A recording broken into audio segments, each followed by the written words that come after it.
பருவம் வந்த அனைவருமே காதல் கொள்வதில்லை, காதல் கொண்ட அனைவருமே மனம் முடிப்பதில்லை.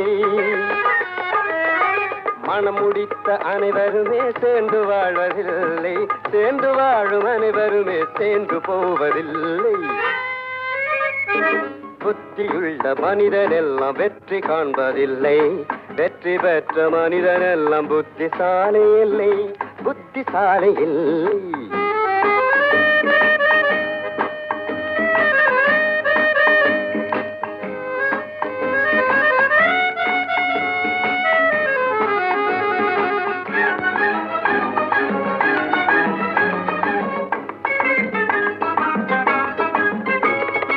கனவு காணும் மனிதனுக்கு நினைப்பதெல்லாம் கனவு, அவன் காணுகின்ற கனவினிலே வருவதெல்லாம் உறவு. அவன் கனவில்